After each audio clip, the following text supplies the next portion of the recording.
Oi, pessoal. Vamos começar a estudar hoje a Primeira República Brasileira. Brasileira é um período que vai da proclamação da República, em 15 de novembro de 1889, até 1930, quando Getúlio Vargas vai tomar o poder das oligarquias por meio de um golpe que ficou conhecido como Revolução de 30. Mas vejamos, a Primeira República ela é dividida em dois períodos, um mais curto, chamado de República da Espada, e outro mais longo, chamado de República das Oligarquias ou República Café com Leite.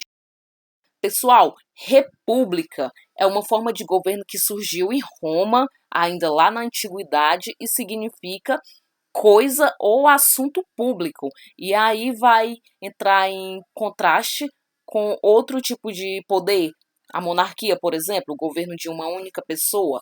E a república, né, a república contemporânea, ela é representada pela figura feminina. Por isso, em algumas charges, vocês vão ver sempre a república sendo associada a uma mulher. As ideias republicanas no Brasil, elas começaram a se desenvolver ainda lá no século XVIII e tiveram livre curso em alguns movimentos emancipacionistas, ainda quando o Brasil era colônia de Portugal, a exemplo da Inconfidência Mineira, da Conjuração Baiana. E esses ideais republicanos, essas pessoas que defendiam a República, elas defendiam a República e algum tipo de mudança, mas eles não defendiam uma mudança estrutural, uma mudança na sociedade como um todo. Por isso, pessoal, que nosso movimento republicano, ele é um movimento conservador. Por quê? Porque não buscava grandes transformações. E seu quadro era formado principalmente pela elite, né? Pelos cafeicultores, pelos latifundiários, pela burguesia cafeira, que eram aqueles cafeicultores que haviam investido parte dos seus lucros em indústrias, né, em fábricas. Então, esses cafeicultores, esses latifundiários, eles não defendiam mudanças profundas porque ia mexer com a escravidão. E eles trabalhavam, né, nesse viés, no viés escravocrata. Eles lucravam com a escravização de pessoas. Então, eles queriam mudar o governo, queriam mudar a forma de governo, porque eles não concordavam mais com a monarquia, mas eles não queriam mexer na estrutura social. Então, alguns desses setores, descontentes com Dom Pedro II, se uniram e proclamaram a República, deram um golpe em Dom Pedro II e tomaram o poder, né? Então, a princípio, a República foi entregue a uma junta, logo depois foi eleito indiretamente Deodoro da Fonseca, que foi o chefe desse movimento de proclamação da República, desse golpe, e logo após, né, Deodoro da Fonseca, outro militar também governou o país, Floriano Peixoto. E ainda nesse período da República da Espada foi promulgada uma Constituição, uma nova Constituição para o Brasil. Pessoal, então observem que a República ela surge no Brasil de cima para baixo. Ela é um movimento conservador, né, que tira Dom Pedro, que acaba com a monarquia, que proclama uma república, mas que não promove ações estruturais. O povo ficou sem entender o que era a república, eles não sabiam nem mesmo, pessoal, o significado de república. E quando promulgaram a Constituição, que separaram, né, o Estado da Igreja, o povo não entendeu muito bem. O povo, às vezes, tinha até medo de Constituição, porque eles não entendiam o que era Constituição, o que era República. Por quê? Porque foi um movimento de cima para baixo, feito por essas elites, né, pela elite cafeeira, pelos militares e por alguns segmentos da classe média. Então o povão mesmo, não entendia.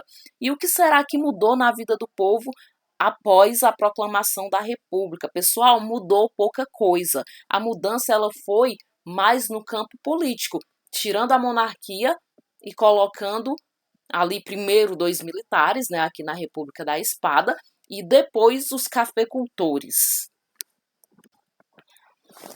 Então, ainda nesse princípiozinho que a gente chama de República da Espada, por quê, pessoal? Porque foram 2 militares que governaram o Brasil, né, nesses primeiros anos republicanos. Por isso a gente chama de República da Espada. Então, teve a promulgação da Constituição, nossa primeira Constituição republicana, e a segunda da história do Brasil. Essa Constituição ela veio para substituir a antiga Constituição lá do Império. Então, ela implantou a República Federativa, formada por estados. As províncias, né, foram extintas, antes províncias, agora estados, com relativa e limitada autonomia, grande parte do poder concentrado no executivo, divisão dos poderes em 3, executivo, legislativo e judiciário, extinção do poder moderador, que tinha lá na antiga Constituição, estabelecimento do voto universal para homens maiores de 21 anos. Então, grande parte da população ficou excluída desse processo. Mulheres, analfabetos, enfim, né? Grande parte da população brasileira. Então, altamente excludente essa Constituição no que se refere à cidadania do voto. Todos passaram a ser iguais perante a lei, sem distinção de nascimento, porque antes existia, né, a questão do nascimento, da nobreza. Então, os títulos de nobreza foram extintos. E as pessoas passaram a ter mais liberdade, pelo menos em lei, né? Na Constituição. Na prática, a gente sabe que até hoje é meio complicado. Mas algo importante aí, pessoal, dessa Constituição, o estabelecimento do ensino laico. O ensino sem interferência da Igreja Católica. Isso foi importante. O Brasil também passou a ser laico, passou a não ter mais religião oficial. No Império tinha, a religião oficial era o catolicismo. E liberdade, né, de exercer sua profissão. Então, aí algumas conquistas, uma Constituição liberal, mas altamente excludente. Então, é isso. Espero que tenha entendido e até a próxima aula.